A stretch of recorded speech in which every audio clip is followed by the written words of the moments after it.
Good morning, everyone.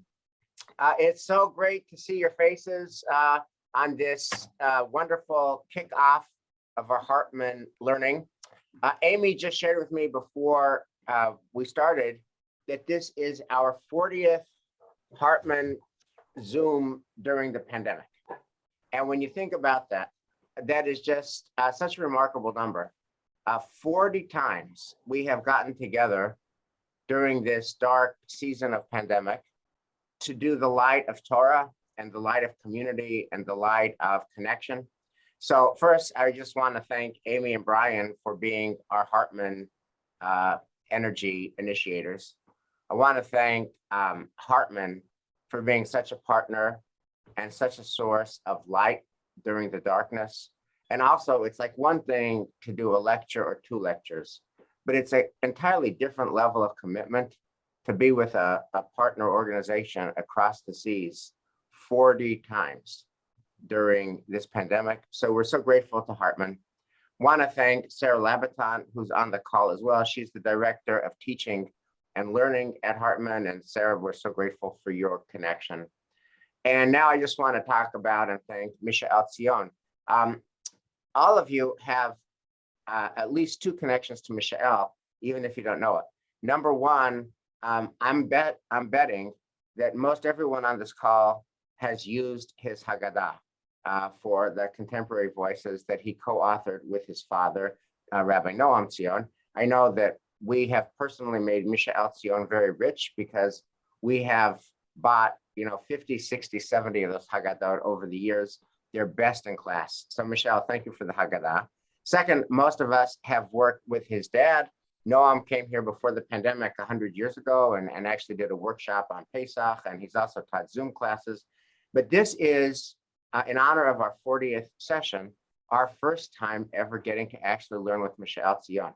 So Mishael, I was wondering if you could just say a word about yourself, and then if you could say a word about why we're teaching, why you're teaching us what you're going to teach us, which is about the ethical dilemmas, and then just jump right in to your program. So who you are, why the subject, and then go for it. Wonderful. And welcome. Thank you. Thank you, Rabbi West. It's great to be with all of you this morning. I'm actually calling in from the West Coast. We're in Berkeley for the year. So the hour right now is 7 in the morning. It's good to start the week with some good learning. You might see some sleepy children wander in behind me, so I apologize in advance. But as Wes said, my name is Mishael, and I'm actually from Jerusalem, despite my nice American accent. I grew up in Jerusalem, very much at the Hartman Institute, where my father, Noam, has been teaching, I think, since the founding of the Institute. And it's a great pleasure to be able to join this group, which I've heard a lot about, and which I've seen at the Machon over the different years. In many ways, I have the same bug of passion of doing Jewish study that my father has and my grandfather has. And more than anything, I think for me, what's always been important about Jewish study is that Jewish education and Jewish identity start at home. They start in the conversations and the decisions that we make at home around our family table, in our kitchen, in our living room. And that's part of what I want to study together with you. What I want to do is to look back on this year and a half that we have all had having to make ethical decisions that we've never had to face before at home. I understand this is the beginning of the first session of a whole series on ethics, led by the Hartman Institute and Temple Emmanuel. And what I wanted to do is actually look at not the great ethicists of the past or the big ethical questions of war and politics, but in the way that each one of us over the last year and a half have had to become experts in medical ethics, in social ethics, in Jewish ethics, in our own homes, in our own relationships, with very little guidance, with very little background and preparation. Very few of us have experienced a global pandemic before. And yet we had to make decisions on the fly about ourselves, about our families, about our communities. And that's what I want to focus on, put a spotlight on, and in some ways celebrate, because we have really gone through quite a process, each and every one of us. So I want to use this time to help you reflect on that in your own lives, maybe as a community, and also look at two sort of luminaries of this question. I think two people who have really helped thousands of people in Israel, in the Jewish world and around the world face these questions. Two ethical leaders, Rabbi Osher Weiss, who's a halachic decisor from Arnov, and Kwame Anthony Appiah, the author of The Ethicist in the New York Times. I don't know if you're the kind of person who reads more of the New York Times on a Sunday morning or more of halachic literature on a Saturday night, but either way, we are going to combine the two because I think they are asking the same kinds of ethical questions. And I think it's a very fitting way to do Hartman contemporary study, where we bring the best of modern resources and the best of traditional Jewish resources and show that they're really having the same conversation. It's the same conversation that's going on in our head and heart as well. Before we jump in, I'll say just two more words about myself. I'm an educator both at the Hartman Institute and also at the Mandel Foundation in Jerusalem, which also has some good Boston connections, and also the founder of a minyan in Jerusalem called the Klausner Minyan. So if you're ever in the neighborhood of Talpiot, you're welcome to come join us for it's a partnership minyan. We have about 120 families, and many of the questions that I've had to ask over the pandemic of the last year and a half is, right, how do you lead a synagogue that prides itself on having young children run in and out of synagogue? What do you do suddenly when singing together means spreading together? When the very sources of life for us, of singing together and davening together and joining as a multi-generational community, suddenly become things that are most dangerous to us. So facing those questions as a community rabbi and also just as a family person have really made me think a lot about this question. So this is some of what I wanted to share with you. And I'll just say that I'm spending this year in Berkeley, so in a time zone closer to the Boston time zone than the Jerusalem one. We're here on sabbatical where my wife is at the Stanford and UC Davis for the year, but it's a great opportunity also for me to connect back to sort of North American Jewish life and what's happening here. So I'm excited to be teaching for Hartman on the West Coast and also thanks to Zoom on the East Coast as well. I don't know if you are totally sick of speaking about the pandemic, if you are totally sick of studying on Zoom. I know that at times I am as well, but I think that as this summer has waxed and waned, as we started this summer thinking the pandemic was behind us, think about the 4th of July, we were all feeling like it's over, we won. And then slowly as summer set in, we realized it's not over at all.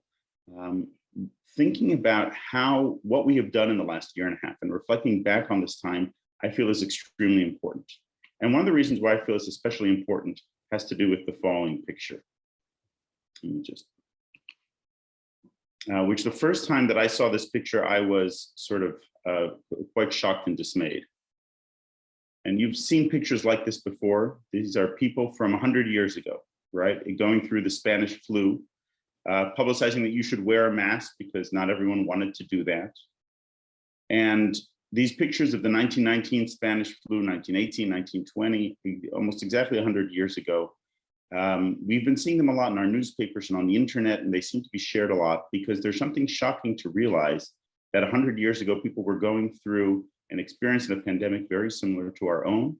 And yet, at least for me, I'd barely heard about it. These aren't pictures that I had seen. It wasn't part of the history classes that we had learned or paused to reflect on. And it made me wonder, why is it that we are so quick to ignore and forget pandemics? There are all kinds of explanations about why we forgot the Spanish flu. I know that one of my shul members told me early on in the pandemic, as everyone was restudying about the Spanish flu, that he suddenly discovered that his maternal grandfather had passed away of the Spanish flu at age 31. But that was never part of the information. He knew that his grandfather passed away at a young age, but he never knew why. And suddenly recognizing that that had happened as part of a global pandemic was very meaningful to him. And we often say that we forgot about the Spanish flu because of World War I, and there's so much to learn, and who has patience for 1919 anyway. But I think there's another reason. And I think the other reason that we forget about pandemics is that there isn't any clear enemy. There isn't anyone that we can blame. And if there is, it's an invisible one that's really hard to see. And also there's a collective responsibility that doesn't notice any of the usual circles of identity there. It isn't a national issue or a political issue, or it shouldn't be in any case. It's really just a global situation. And finally, from what I've been reading, people love to forget pandemics because once the pandemic is over, we just want to run back into life. We want to rush back and stop thinking about this flat time of our lives where we had to shelter in home and cover our faces. We want to rush back into all the excitement of community and connection and professional world and move forward. And yet I think that especially at a time like this, where we're still sort of moving back and forth between moving forward and still being stuck in the pandemic, it's really important for us to reflect back on this time and think about what has happened, and also to tell the story of this pandemic for ourselves, for our children, for our grandchildren, so that pictures like this one, and like the ones that we have of our family events and weddings and the experiences we've had in the last year and a half, that our grandchildren grow up with these stories, so that it's part of the collective memory, so that next time this happens, people have something to fall back on. And I think that's a big part of what Jewish learning has always taught us, that we need to weave our contemporary experience into our current lives. Which brings me to the second picture that I wanted to start off our session with. And that's of the following book. A few months ago, when I was still living in Jerusalem, I took a group to Bnei Brak. Bnei Brak was the center of the pandemic in many ways, for a certain period of time in Israel.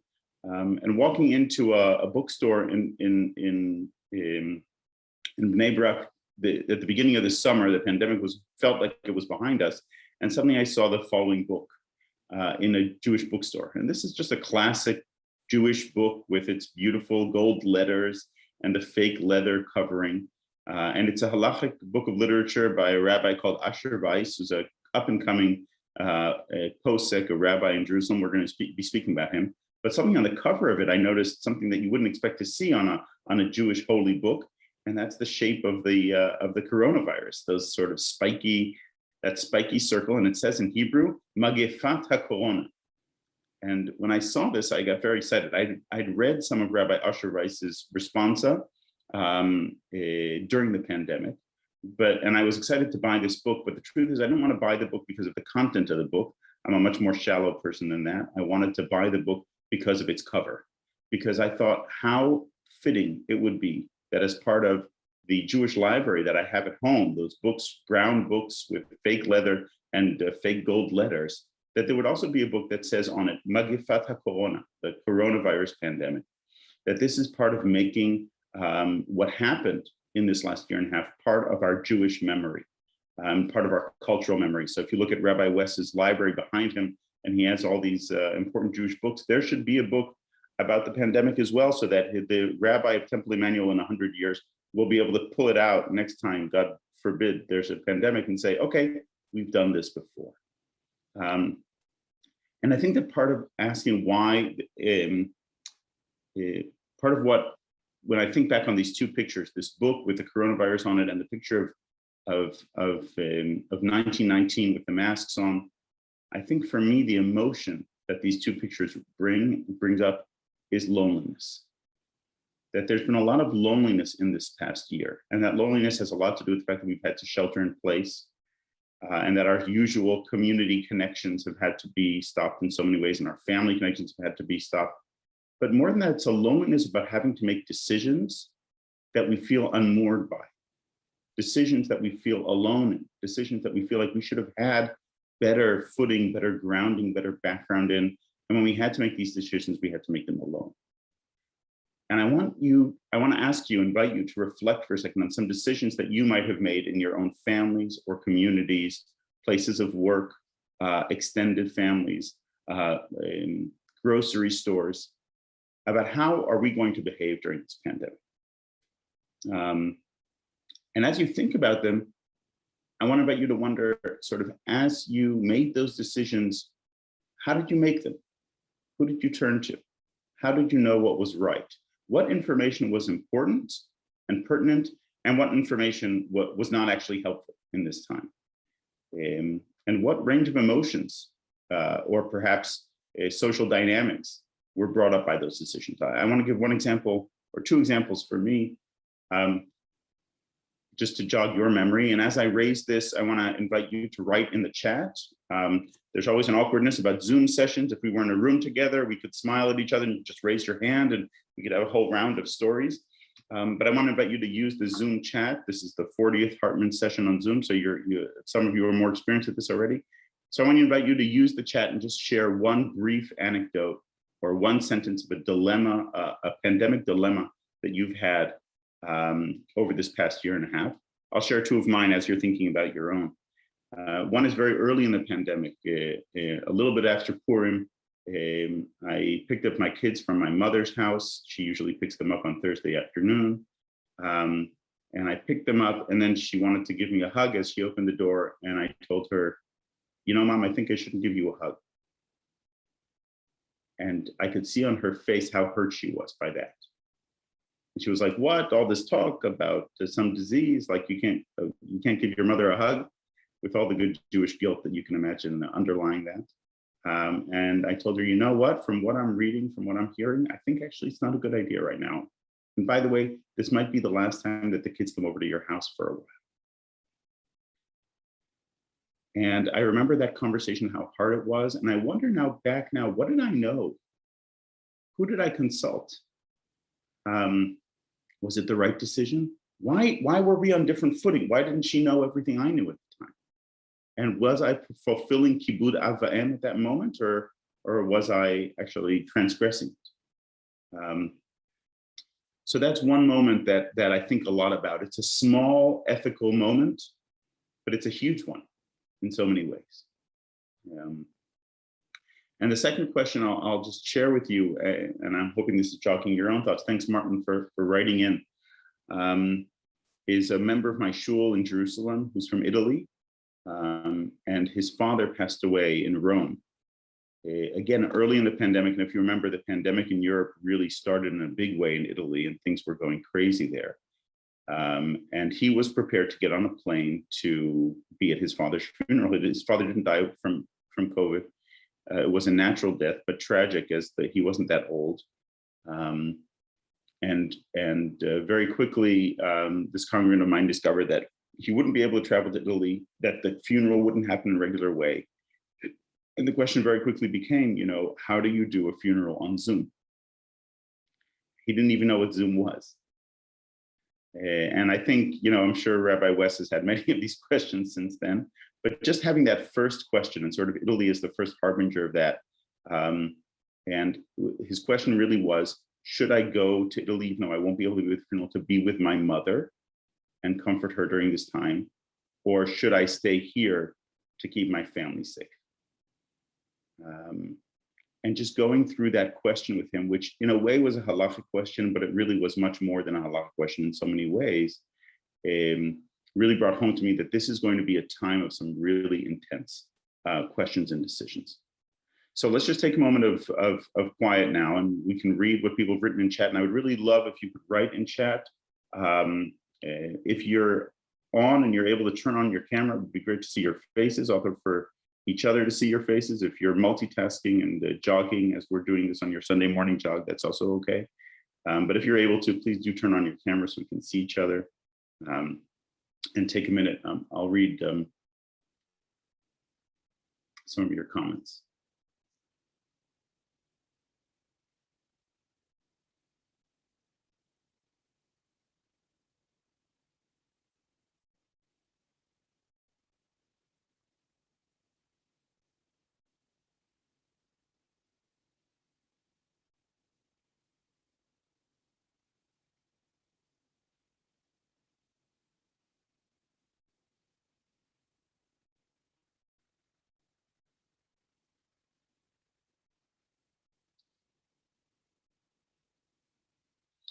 So I'm seeing some questions here about hugging. It's definitely that, just such a basic human action and connection that's been hard for us to do. We're still not sure if to go back to it or not. Josh is asking about singing with Cody Manuel after flying in from Atlanta. Sanford is writing in about visiting his mother. And is it a last visit or not? Michelle is writing about the emotional impact of teaching kids to stay away from others. Do we encourage our children to travel home from holidays or stay where they are? Writes Amy. Vicky writes about taking the whole family away on vacation for a week or not. And if we do go, are we going to spend our whole time worrying? Or are we going to be able to enjoy ourselves? How to help children understand the need to wear masks and keep distance.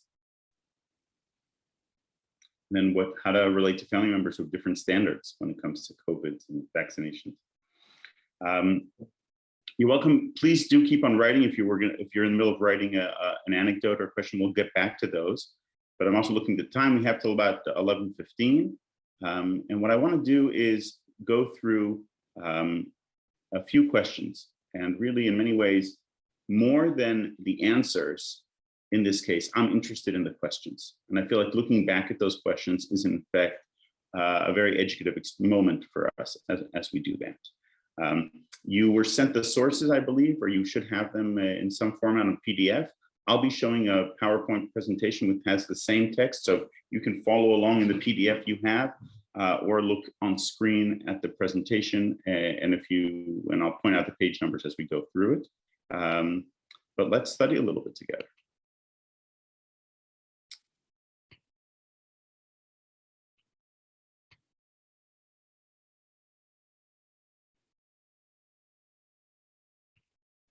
Okay, so the first source of questions I want to look at together with you is, as I mentioned, the book Minchat Asher. Minchat Asher is a series of books written by Rabbi Osher Weiss. This is the 30th book in the series, and they collect his halachic responses and his Talmudic responses. Osher Weiss is in some ways a kind of classic ultra-Orthodox rabbi and writer, but in many ways he's not classic at all.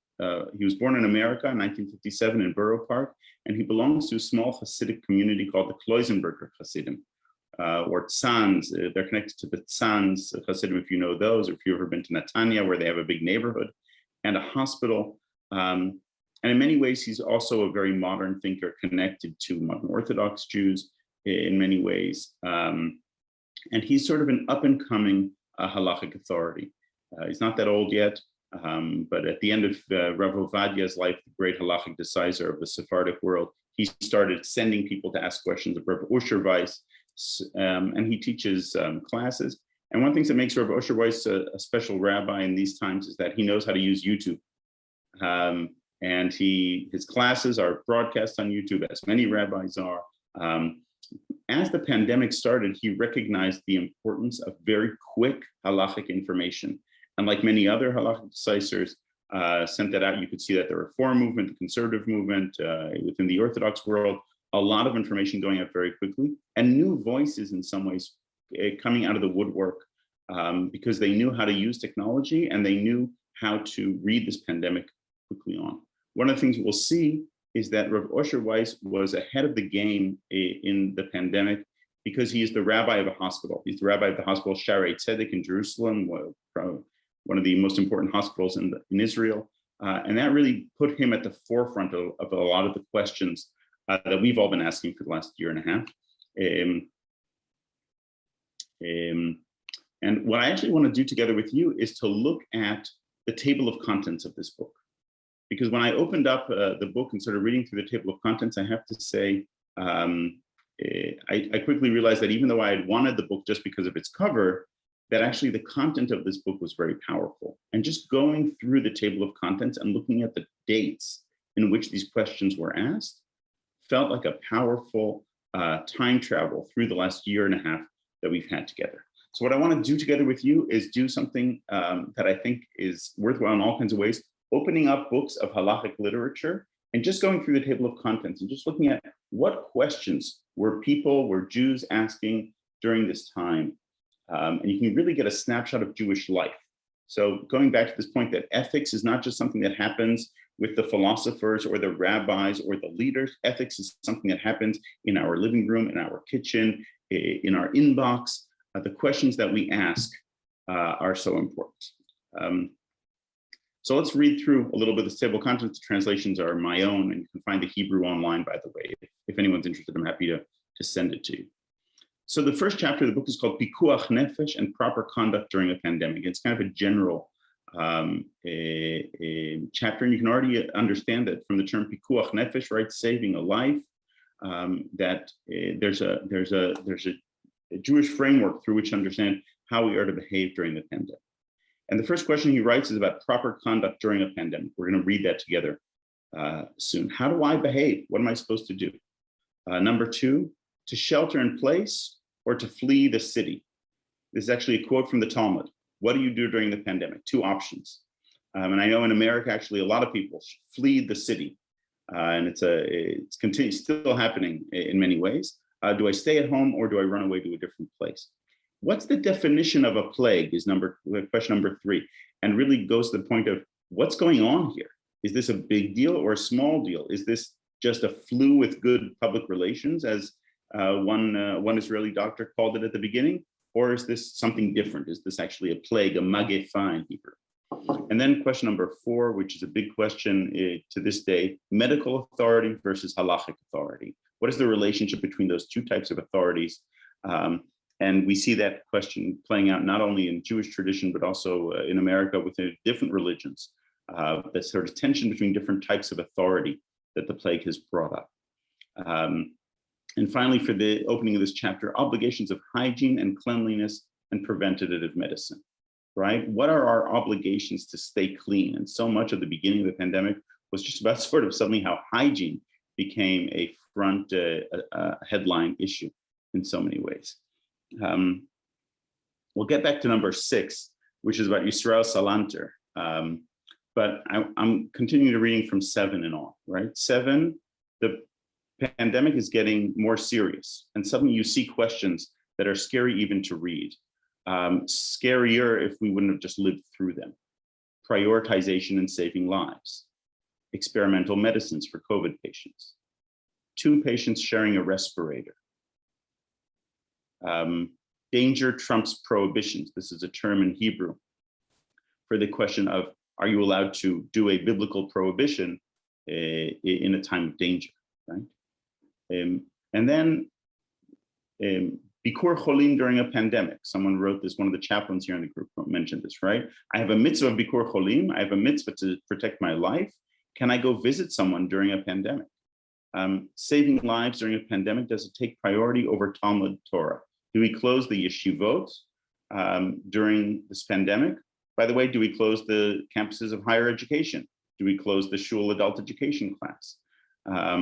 Shaving a beard for a doctor is self-protection. There was a period of time when we were wondering if you should wear a mask, if having a beard prevents a mask being protective for you. So a doctor, actually a famous surgeon in Shaarei Tzedek, writes to Rav Osher and asks him, should I shave my beard in order for the mask to protect me better, even though the beard is part of my Jewish identity in many ways. 14 is one of the most interesting questions I read in the book. How to respond to one whom requests his body be cremated or donated to science. Let's just focus in on that question for a second. You might know a bit of the background of this. Jewish tradition frowns upon cremation and believes very much that the body should return to the earth. We were made of earth, as we just read in the Parsha yesterday, and to the earth we should return. And the tradition of cremation and the custom of cremation really very early on was seen as a snub to Jewish tradition and as pushback against the idea that we should return to the earth. And so there's a very strong Jewish taboo for a long time against cremation. Here, Rav Osher gets a question from a Baal Tshuva, a Jew who grew up not observant and became observant, and writes to him, my father always wanted to be cremated. Now he's dying of COVID. And he told me, I know you will have to make decisions about my body after I die. I'm dying of COVID. I want to be cremated, but the hospital just turned to me and said that they would really appreciate if I could donate my body to science, and specifically to COVID research, and that might save lives. It's up to you, the father says to his observant son, either one. And the son writes to the rabbi and says, you know, I know that both of those are not the traditional path of Jewish burial. What do I do? And the rabbi very gently sort of guides him through, saying, look, neither of those are the traditional outcome. But if we look at which one of them would be preferable, one has the potential of saving lives, and the other one doesn't. And so not only should donating the body to science be better than cremation, it might actually be a mitzvah in this situation. So from the rabbi's perspective, choosing between two bad options from a traditional perspective, but actually once you think about the situation, suddenly something that before was frowned upon becomes a mitzvah in a different situation. We could go on and on this table of contents. The questions here relate to all kinds of moments that are asked within this. Question 19 is one that's especially interesting. I think bringing tefillin into a hospital, which will toss them out. This is a question that comes from England. There was a period of time when after people died from COVID, the hospital would throw away all their personal belongings because they weren't sure that any of those personal belongings wouldn't contaminate and pass the disease to other people. So someone writes, I'm going to the hospital. I want to take my tefillin with me so that I can wear them during my treatment. But I'm afraid if something happens to me that they're going to burn my tefillin after I die. Should I bring my tefillin or not? The rabbi answers that he should bring his tefillin and he's not responsible for what happens afterwards. But of course, this should be explained to the hospital so that it doesn't happen if possible. I'm going through the table of contents, and I know in any other class I would never go through a table of contents of a book. But I feel like in this case, there's something actually quite riveting by going through these questions, because it doesn't just make us think, oh, what was Rabbi Usher Weiss thinking? That's secondary to me. It actually brings me up, what were we thinking as this year has gone by? So let's go into the next question. Am I having a problem? There we go. The second part of the book, as many books of Jewish responses deal with, it has to do with prayer and the holidays. Here's a list of questions that I'm sure anyone here who's a member of any committee at Temple Emmanuel has had to deal with over the last few months, right? Praying with a minyan. Is it an obligation or is it a commandment? Should we encourage people to pray at home, or should we encourage them to join together in order to pray? Answering Kaddish by Zoom, something that has been happening a lot in the last 18 months, and very few people did it before that. Counting a minyan on porches. This was a big question in heavily Jewish residential neighborhoods in Israel and in America. If 10 people are standing on their 10 separate porches in a skyscraper, can they be counted as standing in one place together to be a minyan or not? This is actually a place where the Rabbi Osher Weiss and the chief rabbi of Israel, Rabbi Yitzchak Yosef, differed. The chief rabbi of Israel said, no, you can't count a minyan of 10 people standing on separate porches. They need to go downstairs to the parking lot to daven together. And Rabbi Osher Weiss said, no, you can count 10 people standing on 10 separate porches. You can even have one person reading Torah from his porch and someone else on a different porch getting an aliyah Torah without even seeing the Torah scroll. And in this case, actually, the chief rabbi of Israel conceded to Rabbi Osher Weiss's position after a few months of heated debate. You can understand that the question at hand is actually, what is the risk of having 10 people meet down in the parking lot? If we tell people that their davening on a porch doesn't count, or in other communities that their davening on by Zoom doesn't count, then are we actually going to have people who are obligated to pray because they're saying Kaddish or because they feel that davening in a minyan is a daily obligation? Will they be at risk of contaminating each other? Question number 5, may a Kohen refuse an aliyah to avoid infection? I found this to be a powerful question. A Kohen is at a minyan during COVID. People are wearing masks, but the person reading Torah is not wearing a mask.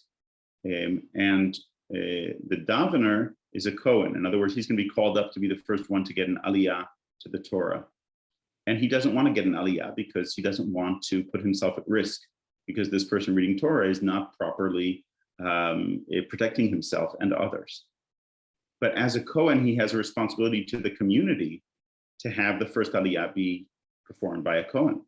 So can the Kohen says, no, thank you, I refuse to get this aliyah, right? 2 questions later is the flip side of the question. Can a rabbi or community decide to prevent someone who doesn't wear a mask to serve as a chazan or teach a class? Should Jewish communities start being the ones pulling the consequences, right? Giving punishments, basically, to people who are not performing, not protecting themselves properly? Do we turn our communities that are supposed to be places of inclusion into a place of exclusion, basically in order to get people to be more careful on their about their behavior? I definitely felt this as a shul rabbi when suddenly I'm the one who's supposed to start telling people, put the masks over your nose or not. That's not a role that I ever wanted to be in. Why did Jewish communities suddenly become, or prayer communities suddenly become places where we're noticing people's personal hygiene? But these are the dilemmas that we've had. In between there is a painful question as well. Should one pray for the health of someone who in his negligence got sick? Basically, that's a question of what are the boundaries or the limits of our empathy? And do we pray for someone who we feel it is their own fault that they got into this situation? Rav Osher says, absolutely, we pray for them. And we also pray for them to see the light and to behave better as they do. And it's good to inform them that we are praying for them, but that we would hope that they are more responsible in the future. But he says at the end, we never stop praying for anyone, no matter what their behavior was and what we might think to the connection between their behavior and the situation. Those are general questions about prayer. But then when going through the chapter about holidays, you can suddenly see a whole Jewish annual cycle, because we've really had to go through each and every holiday, starting with Purim a year and a half ago, and try to think, how do we mark these holidays during a pandemic? And just looking at this table of contents, again, as I'm sure looking through your own decisions in the last year and a half, can lonely elderly people join Seder by Zoom? Minimal Haggadah reading for a lonely elder. All right, these are questions that different Jewish communities had different responses to. I think many families for the first time discovered they can do Passover Seder by Zoom. I know my father and I did a whole series of sessions about how to do the fast Seder, how to do a Seder on Zoom, how to have an extended family do Passover on Zoom. For people who are more observant, this became an issue in one way. For people of different levels of observance, they figured out how to do Zoom in different ways. But here's a question that I don't know if you had to deal with or not. If one can't taste or smell, does one say the blessing over the matzah and the maror? Right? So if you have COVID, you can't taste and smell, are you actually eating maror if you can't even taste it? And so do you say the blessing? It's the kind of question that in 50 years, someone who doesn't know anything about COVID will not understand the context of, right? But all of us can sort of smile and say, oh my God, that's such a funny situation. We've all been thinking about what happens when you lose your sense of taste and smell over the last few months. But if we wouldn't have known about this pandemic, we would be reading this in some historical responsa literature, we would be quite amused by it. Covering a shofar with a mask. I don't know what the practice was where you were for the high holidays, right? But there was a whole debate about that in my synagogue as well. Using hand sanitizers on Yom Kippur, when you shouldn't be using hand creams. Is a hand sanitizer like a hand cream, or is it like washing your hands? Of course, Rav Asher says it's like washing your hands, and it's not only okay, it's actually it's a mitzvah this Yom Kippur. And then, can you bless the lulav while wearing gloves? At the time when people were thinking that wearing gloves was a big deal, we've sort of dropped that, I think, in many ways, and so on and so forth. I could go through this table of contents for a long time. And there's something I feel therapeutic about just going and remembering, oh, right, that was the first Passover Zoom, the second Passover Zoom, the first Rosh Hashanah where we had masks on, the second Rosh Hashanah where we had masks on. Who knows if we'll need to do that for a third Rosh Hashanah as well. The book ends with a chapter on vaccines. And I think there's something moving and kind of hopeful about ending this book with vaccines. That's when I thought there would only be one volume of this book. I assume there's going to be a second volume because we're in the second year of this pandemic. But just to look at the questions that he raises here in the chapter of vaccines. First of all, like many halachic authorities, he was asked, what is your opinion about the vaccine? His answer is pretty simple. He said, I'm not a doctor, go ask a doctor. In fact, he says, the Talmud tells you, go ask a doctor. And we'll see that in just a second when we read some of his responses inside. And then here's a challenging one. Kibud Av, if a father commands his son not to get vaccinated. right? What happens, and I think one of you raised this as a question at the beginning, what happens within my own family? I have different levels of observance of COVID in different ways. What if a father says, I expect you as my son to respect me and not get vaccinated? Should you get vaccinated or not? Rav Osher says you definitely should, but try to do that within conserving the relationship. And finally, a question that was very popular, saying Shechianu over the vaccine. Is this something that we celebrate or not? And how? Rav Osher reminds us that in traditional Jewish halacha, Shechianu is actually, it's a very materialistic bracha. You say it over objects, a new shirt, a new pants, a new fruit, a new book. You don't say Shechianu over experiences unless they're connected to a concrete object. That was the tradition. Not everyone does that today. And I think it's great that Shechianu has widened to also cover experiences. But for Osher Weiss, who's more of a traditionalist, she says, you can't say Shechianu over the vaccine, but buy a new shirt, wear it when you're getting the vaccine, and say Shechianu over the new shirt, and you'll have added simcha as you go through that. So I'm just going to take a moment and sort of pause and look back at the chat. If you have any questions, we're going to read one paragraph from Rav Osher Weiss, and then I want to move forward to another thinker. But again, as we're going through this, really my point is to invite us to think back on the decisions that we made and who did we turn to in those decisions? How did we make them? We were all ethical decisors in these last questions. And I want to sort of point out three things that Rav Osher Weiss does again and again in his book that I think are very meaningful to us. The first one is that Rav Osher tries again and again to find precedents of Jews dealing with pandemics within Jewish tradition. And that's what any legal or halachic decisor would do, what any rabbi does, right? We go back to Jewish history and we try to mine Jewish history for meaningful moments. And one of the things that Rav Osher points out is that Judaism and pandemics have a very long history together. Jews have been going through pandemics since the time of the Torah and the Bible, and we have behaviors that we know and that we've been doing. This isn't new to us. Even if it doesn't exist in my personal memory, it exists in my cultural memory. And I think that's a very important point to note as we think about the role of culture, is that we often think that contemporary time is the most important time, but actually when contemporary time gives us new experiences and new challenges, what we do is we turn back as a culture to where we've been before. One example that he gives throughout the book is of Rabbi Akiva Eger, the important German halachic decisor from the 18th century. There were numerous outbreaks of tuberculosis during the time of Rabbi Akiva Eger. And Rabbi Akiva Eger is one of the first people to say, if you need to quarantine yourself and wear a mask, you should do that. And he also says, we're going to have synagogues meet only in groups of up to 15. And we're going to have lists. The gabbais have to keep lists of who's going to go to what minyan. And actually looking at those lists, I was thinking about how Google Docs have become the list that we've had. I don't know if you've had to fill out Google Docs for which minyan you're going to show up at. But some think that Rabbi Akiva Eger also kept lists. They weren't Google Docs, but they were a different kind of list.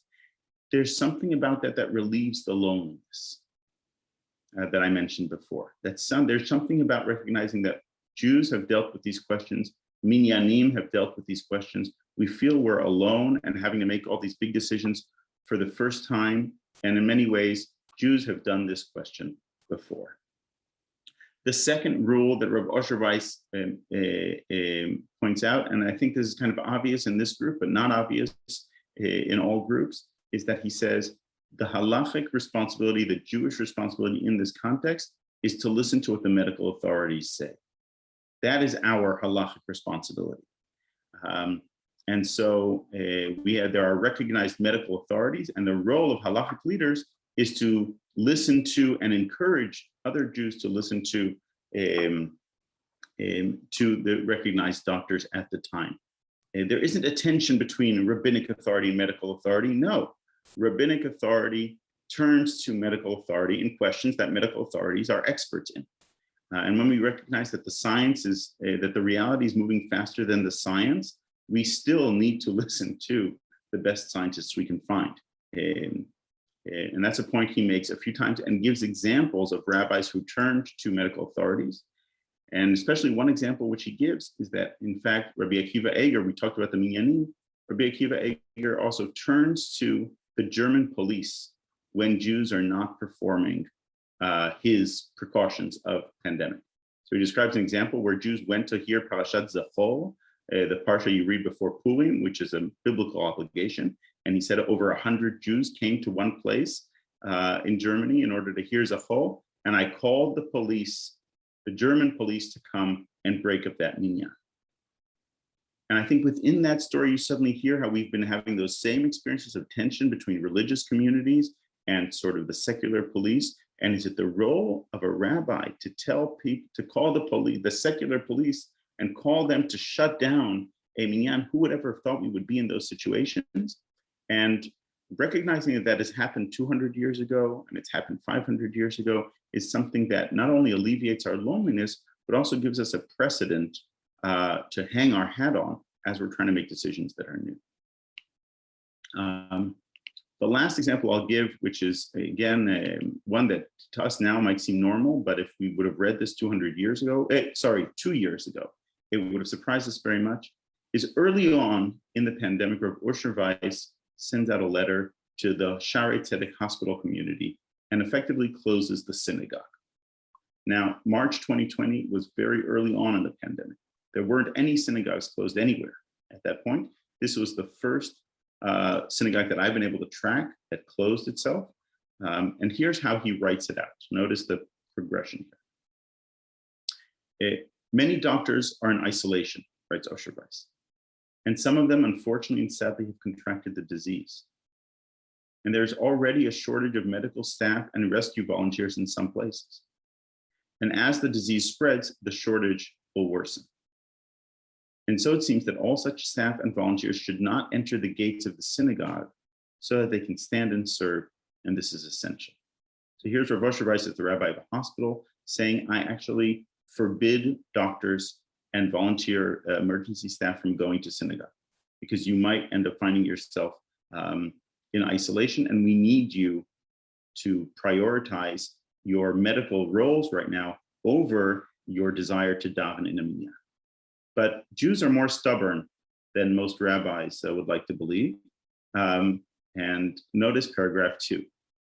And here I was again seeing in the synagogue at Shaarei Tzedek Hospital that doctors and some of the patients still entered the synagogue gate, even though I told them not to go to synagogue. And so I ordered the synagogue or the hospital to be closed to prevent the doctors and patients from contracting the disease. Right? And again, I kind of imagine Rabbi West sort of nodding like, well, I've done that. But 2 years ago, who would have thought that rabbis would be ordering synagogues shut? Right? And here is a rabbi whose job it is to take care of the spiritual life of his community, saying, in order to protect the spiritual life and the physical life of this community, my spiritual obligation now is to close the synagogue. And more than that, my congregants want to go to synagogue. The patients want to go to synagogue. The doctors want to go to synagogue. And my response to you is, you cannot go to synagogue. This sort of topsy-turvy life shows that really part of big ethical questions sometimes force us to sort of renege all of our basic obligations because there are more basic obligations to uphold.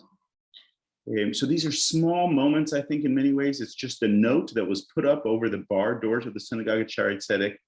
But I think, again, turning this into the story that we tell about this pandemic. And I'll say again, I don't think there's anything that special about Rav Osher Weiss in this way. I think there have been rabbis and halachic decisors and leaders of religious communities across the world who have made these same decisions. We need to tell their story just as we tell the stories of our own small decisions that we've made in our families throughout the last year and a half. Which brings me to the second part of this session. And I'm going to make a bit of a turn to the New York Times.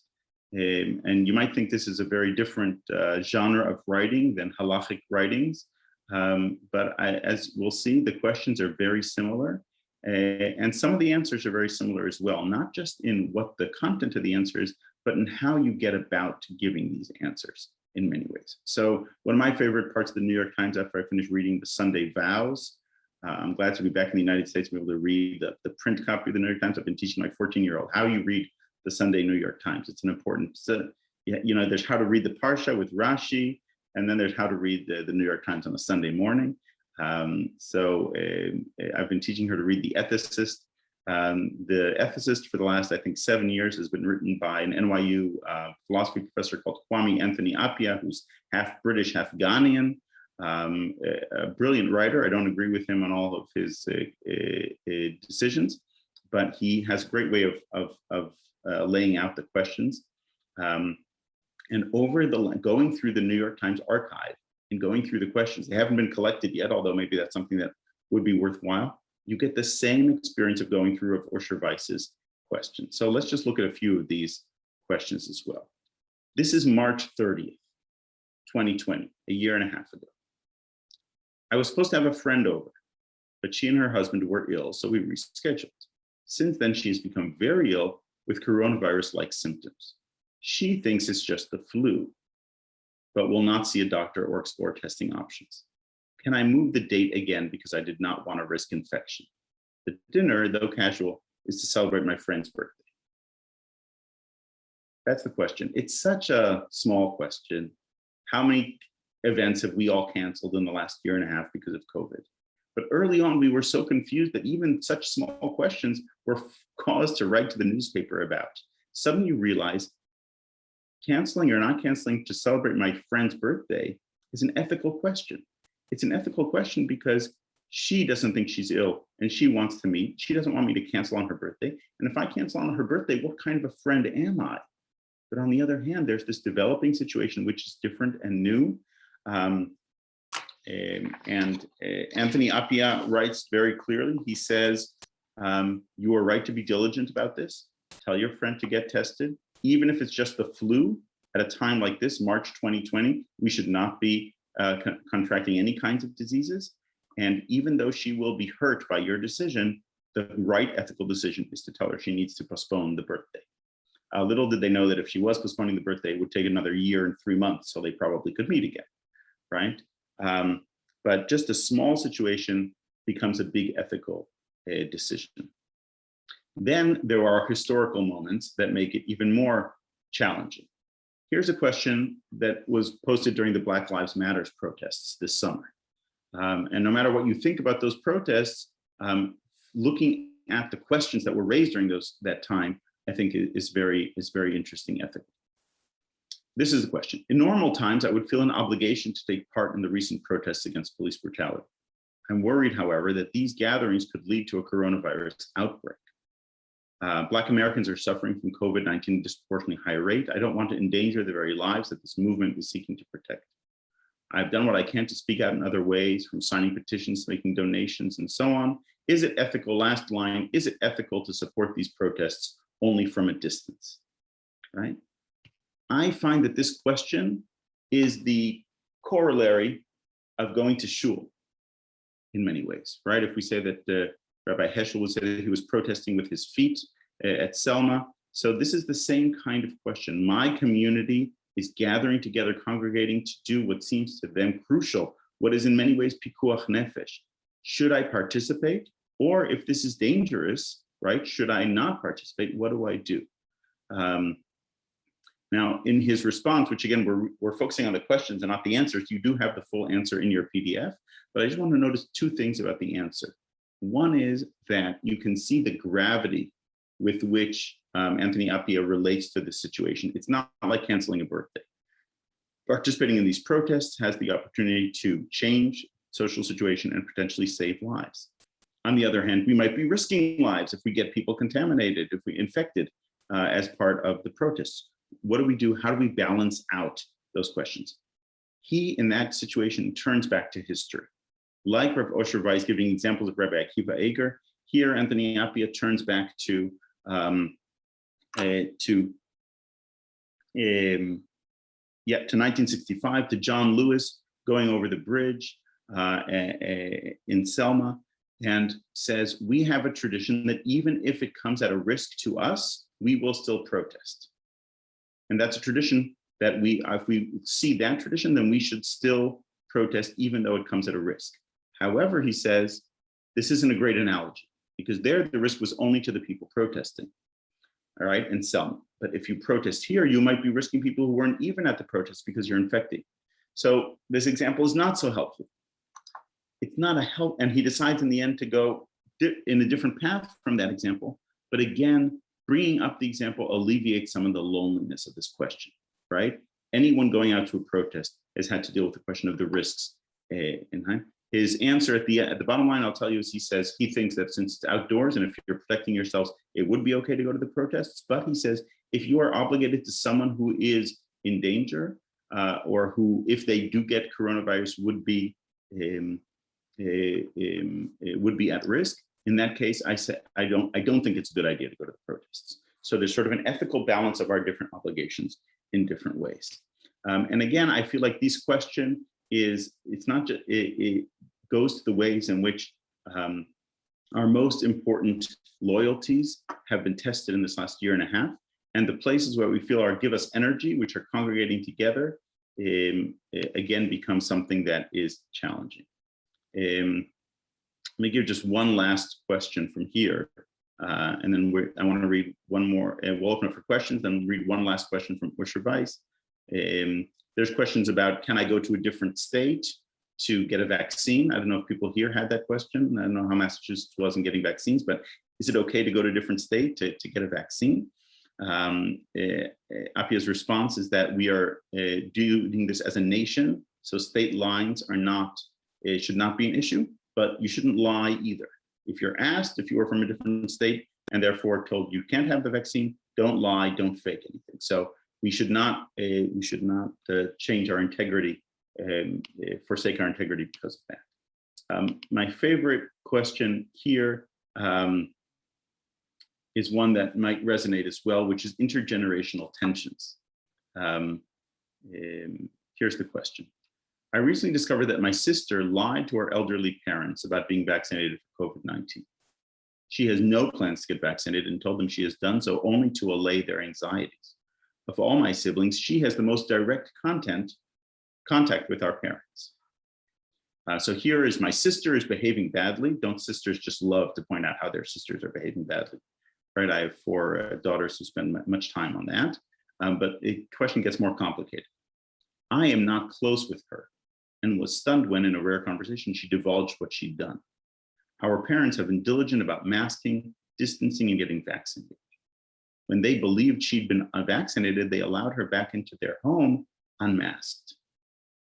They are now making summer vacation plans that include her and involve staying together. My sister's omission has put me in an awkward position. COVID-19 is dangerous and deadly, especially for people over 60. Vaccines are not 100% effective. This is even before they knew about breakthrough infections, June 15th, right? This is not so long ago, but already the world has changed in so many ways. Our parents have a right to know the vaccination status of those with whom they spend time indoors unmasked. What's the best way for me to approach this? Should I insist my sister tell them the truth and give her a small time frame to do so before I tell them myself? Right, let's just notice the various ethical questions that are being dealt here, right? There's a question of honesty. My sister isn't being honest with her parents. On the other hand, can I break her confidence to tell something to my parents, to be a tattletale, right? We're not 8 years old anymore, 2 sisters in the house. We're adults making adult decisions. I think I dropped this sentence, but somewhere in the longer version of this question, she says that her sister takes care of her parents more than she does. So she's also feeling guilty that she's further away from her parents in some ways, and sister is the one who's carrying the responsibility. So much tension in this small ethical question, and yet the questions of how we conserve relationships and yet keep up honesty, and at the same time keep loyalties versus the question of competing loyalties, the loyalty to the sister versus the loyalty to the parent. For Anthony Appia, the question is clear. As Usher Weiss also says, pikuach nefesh is more important than honesty and confidence and loyalties. Pikuach nefesh is what matters here. And he says, you have the right to call your parents immediately and tell them what your sister has done. If you want to, you can give your sister fair warning. But he says the ethical case in this case, it's one of the rare cases where he's very cutting in his decision, and so on.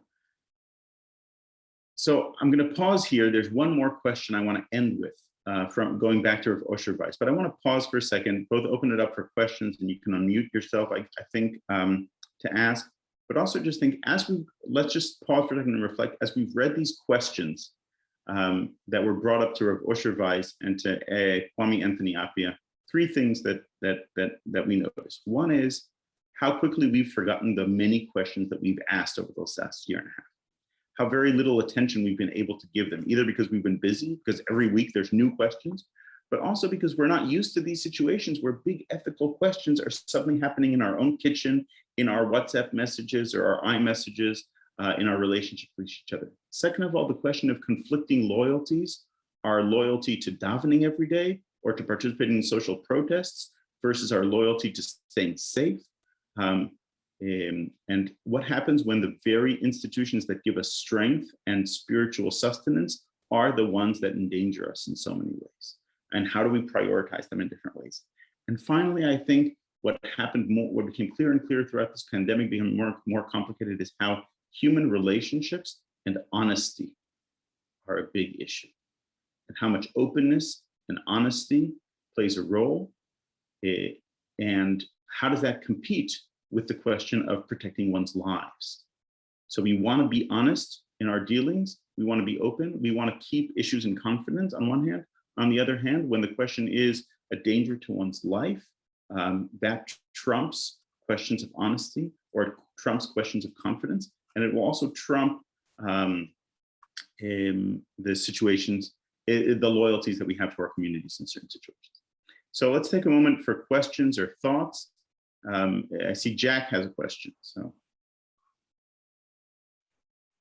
Yes, my question talked earlier about empathy, people who are sick, irrespective of their behavior. But from my perspective, you didn't address the fact that those people's behavior not just affects them, but it puts other people at serious risk. And it also possibly is helping to contribute to real problems in our healthcare system, where doctors and nurses are leaving because they can't stand the stress of working in that environment. So my question is, how much empathy do I owe people who are acting in ways that endanger innocent people? Right. Thank you, Amy's pointing out. Audrey, thank you for your question. I think that empathy is something, I saw that come up in some of the comments as well, right? How much empathy do we need to have to people who are transgressing, who are putting us at risk? And I would suggest, based on some of the Talmudic writings on this, is that there are two different types of empathy. There's a basic human empathy, which we need to always hold on to, connected to people's human dignity, to their tselem Elohim. So praying for someone, like in that question from Osher Weiss, we will always pray for people to be healthy. We have no intention, and we definitely are not going to be the mitigators to say, you are out of my list of davening for you. Someone never leaves our list of davening for them, not in the sorry Christian sense of praying for your soul to be saved, but rather in the sense of hoping that you are well, avaksha tov lach, asking good for other people. On the other hand, having empathy for people does not mean lowering the boundaries that we set around our communities and our families in order to keep ourselves safe. And there's a difference between those two. So I can have maximum empathy, but at the same time, maximum safeguards, precautions. And also, in that sense, my empathy doesn't mean that I'm going to lie for you, or that I'm going to lie to my parents, or that I'm going to put my parents in a safe situation. I have full empathy for your situation, but I also will not put my parents at risk. That's what we saw in that last question. So the same situation, I think, in many ways, 100% empathy, but also 100% safeguarding the precautions that we have for medical situations. That's sort of the way I would call the ethical situation. And I think in some ways, the mitzvah of empathy is dafka important because we're in such a toxic environment. It's easy to talk about pluralism and tolerance when the stakes aren't very high. It's very hard to talk about pluralism and tolerance when the stakes are high, and the stakes right now are very high across a whole series of social issues. And at the same time, this is when our empathy is tested, right? It doesn't mean that we're not going to stand stringently by our positions. But dafka, more empathy, I think, is needed in this time in order to sustain the machloket, right? So not to be confused, empathy doesn't mean not having a stringent machloket. Empathy is actually needed as a fuel in order to allow ourselves to stay in the machloket and not to write each other out in some ways.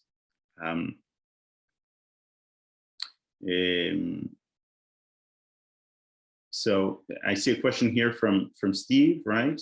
There's going to be a big football game today.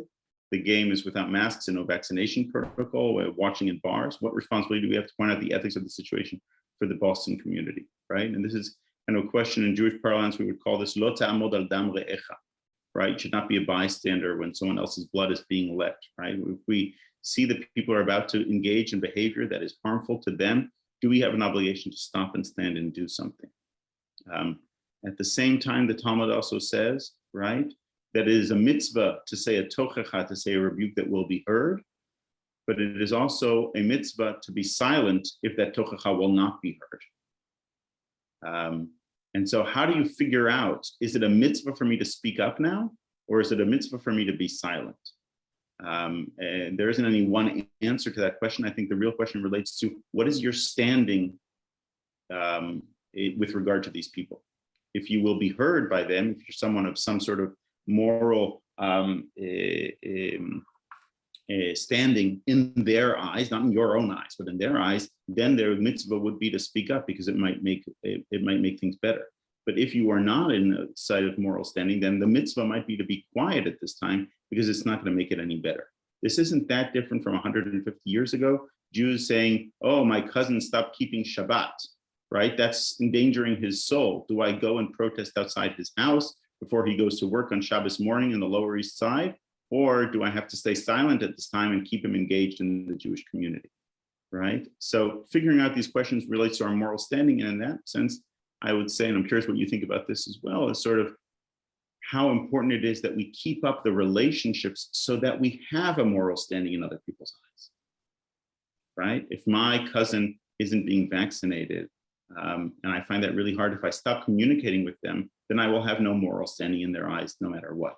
If I keep up the relationship, then I will be able to keep having a moral standing in their eyes, and maybe then they'll be able to hear me, and they'll have some sort of question.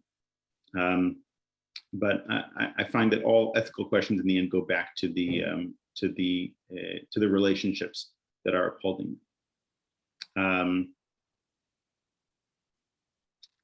Okay, and let's look at a last question here from, and this is from our packet, and this is a question from September 2020, so exactly a year ago. It appears on page 4 of your packet if you're looking in the PDF, and it's a question that was sent to Rav Osher Weiss by a teacher in Queens who had a student at seminary who then graduated and became a nurse in a New York hospital. New York had had a very tough summer as far as the pandemic, and she wrote to her rabbi in Queens. The rabbi in Queens sent the letter to Rav Osher Weiss. He felt this was too heavy a question for him to answer himself, and Rav Osher Weiss writes back to her on the day before Yom Kippur. He writes, "I am in short response to the painful question of one of your former students, and I will admit and not be ashamed that when I read this girl's question, my eyes flowed with tears to the pain and the righteousness of this daughter of Israel. This 22-year-old woman works as a nurse, specializing in respiratory diseases at a large hospital in New York.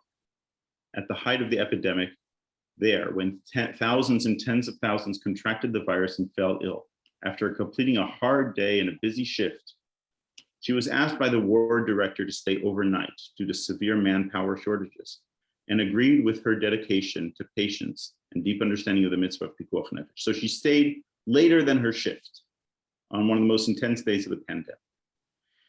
After about 20 hours of continuous and strenuous work without any break, a patient arrived at 3 a.m. This patient arrived with severe breathing difficulties and an irregular pulse as he fluttered between life and death. While distributing instructions to staff members and resuscitation operations, she connected the patient to the respirator machine. But as his condition deteriorated, and she noticed that she accidentally switched between the pipes and did not connect into the machine properly. She notes in her letter that due to the shortage of respirators, the hospital received outdated machines designed for home use that were unfamiliar to the hospital staff, which is what caused the mistake, in addition to exhaustion and fatigue after 20 hours of work. The nurse says she immediately corrected the mistake, but soon the doctors were forced to determine the man's death. She states in her letter that since the incident, she has not stopped crying and is beside herself with grief.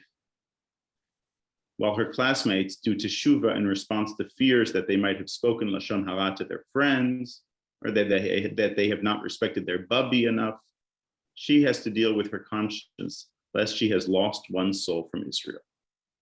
In the eve of Yom Kippur, she asked herself how she can obtain forgiveness and atonement. This is maybe the 7th time I've taught this tshuva, and it's chilling every time anew, right? Here's a nurse, a young woman, turning to her community rabbi, to her seminary rabbi, because she is beyond herself with guilt. And it's Erev Yom Kippur. And everyone around her, Erev Yom Kippur, they're worried that they have spoken lashon hara, maybe they offended their cousin, maybe they didn't treat their bubby right. But she hears in a situation where she feels that she's contributed to someone's death. And she's a nurse, she's supposed to contribute to people's life. How to deal with such an experience, with such a moment, how much loneliness is set between the lines of this question, and can Jewish tradition offer any sort of respite, any support as she's trying to deal with this guilt on Erev Yom Kippur? Rabbi Weiss writes, the answer is longer than this paragraph, but I just quoted this one to give you the gist of things. He says, "And I say, may this righteous woman calm her conscience and strengthen her spirit. For while her friends will be rewarded for refraining from lashon hara and for properly honoring their grandmother, she will be rewarded for saving many souls and sustaining many worlds. For our rabbis taught, one who saves one life of Israel, it is as if they saved a whole world." Right? Rav Asher Weiss points out that this woman has saved many lives and she has many merits for the life she saved. He also makes a point made by Nachmanides, a famous doctor, right, from the 12th century. Nachmanides points out that halachically, a doctor has protection from malpractice, not just under American insurance laws, but also under Dinei Shamayim, right? The doctor of the heavens, doctors, nurses have a right to perform medical actions and protection if they make mistakes from heaven for that. And so he says, you are totally fine. Rest assured that what you have done is not horrendous, but in fact, moral bravery. And you can enter this Yom Kippur with an open heart and knowing that there are no sins in that regard. Ending with this question, I think for me is really about recognizing our first responders and how much people who have found themselves in extreme situations. But I also want to point out that I think that community leaders, rabbis, I'm biased in this sense, but the board members of communities have found themselves as being in some ways first-line responders, responding to community situations that have been very intense indeed. And really that in many ways, you know, we celebrate the first responders, we celebrate our community leaders, but all of us in the questions that we've had to deal with in the last year and a half have found ourselves being ethical decisors of questions of life and death, of basic relationships, of truth and lies, of conflicting loyalties. And we've had to wade through those questions. As we reflect on this year and a half, and as we seek the power, the koach to get through the next series of challenges that surely lie ahead in the year to come, telling the stories of the decisions that we've made, discussing them with our families, maybe bringing some of these questions to your next Shabbos meal, and just sharing them and recognizing that we aren't the only ones who've had these questions. We aren't the only ones who've had to make these decisions, but when we've made them, we've felt less lonely.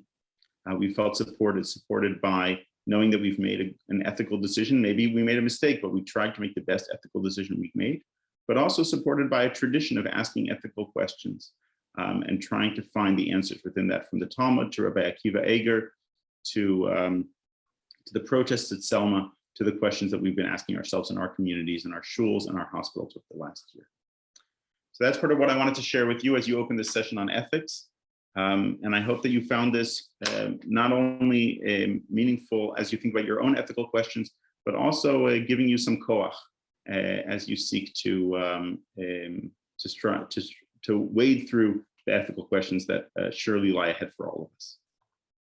Mishael, I just want to say thank you so much. This was just a tonic to the soul. This was just so incredibly helpful. First of all, we've not had any sessions like this. I mean, this is our 40th Hartman session, but this is our first session where we talked explicitly about the ethical issues that real people face in their kitchens and in their homes. And every person on this call could relate to every issue that you brought up. And bringing up the questions through the prism of Rav Usher, who just seems, I mean, I want Rav Usher to be my rabbi. I don't know if he would do that, but I just love his voice.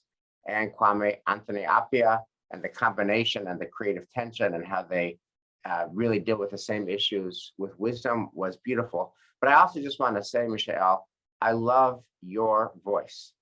Your voice is also a tonic to the soul. Some of the things that you talked about are takeaways that I will carry into the next week and into the next weeks and months. Like, let nobody get off your prayer list. Keep everybody on your prayer list. And being able to have a lot of heart and love and empathy for the human, and also be machmir on your own standards to preserve life, and to be able to do both of those. And then the notion of keeping up relationships, even with people who make decisions that are very injurious to themselves and to others. And so you are appropriately outraged by their decisions, but you keep up relationships so that you continue to have moral standing. There's just a generosity and gentleness and wisdom to your voice that is so hard to have and so desperately needed for our world. So Mishael, I cannot thank you enough for great, great Torah. Thank you. And Amy and Brian, thank you. Our next session is November the 14th. Let's keep up the light of Hartman learning. It's just one of the great blessings we have in this season. Mishael, thank you. Amy and Brian, thank you. And thank you all. Have a good week. Thank you so much. Bye. Thank you. Thank you.